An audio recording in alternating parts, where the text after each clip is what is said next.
geldi. Selamünaleyküm. Selam. Merhaba. Günaydın arkadaşlar. Günaydın. Merhaba.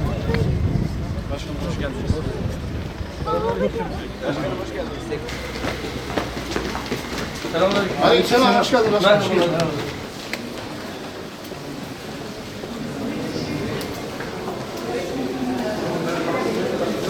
Selamünaleyküm. Merhaba. Merhaba, hoş geldiniz. Hoş bulduk. Selamünaleyküm. Merhaba.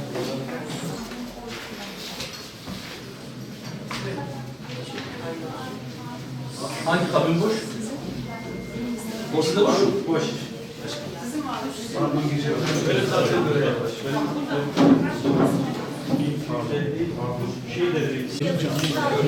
Canlı yayın önünü açın.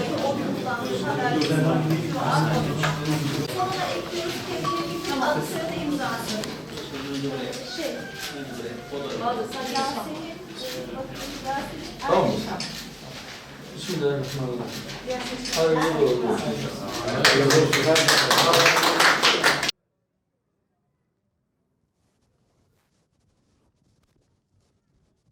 Memleketimize, milletimize hayırlı olsun. İnşallah bu seçim kazasız belasız bir şekilde sonuçlanır.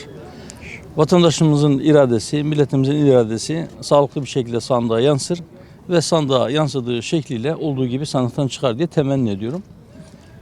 Malumlarınız olduğu üzere biraz gergin bir seçim süreci geçirdik. Özellikle kullanılan dilden çok şikayet ettik. Çok sert bir üslup vardı. Ama şükür ki o sert üslup tabana, seçmene çok yansımadı. İnşallah bu saatten sonra da yansımaz. Neticede sandıktan ne çıkarsa çıksın herkesin bunu olgunlukla karşılaması gerekiyor. Sonuçlar itibariyle inşallah milletimizin refahına, huzuruna, birliğine, ülkemizin inşallah tam bağımsızlığına giden bir yol için en hayırlı sonuç neyse o sandıktan çıkacaktır. İlginiz için hepinize teşekkür ediyorum. Tekrar hayırlı ve uğurlu olsun. Biz teşekkür ederiz. Sağ olun.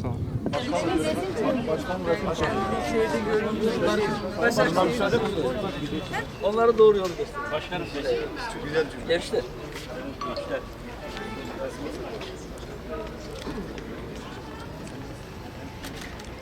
Benden geç olanlara çocuk demeyin. Tamam mı? Tamam mıyız? Peki alas mı? Güle güle başkanım. Güle güle başkanım.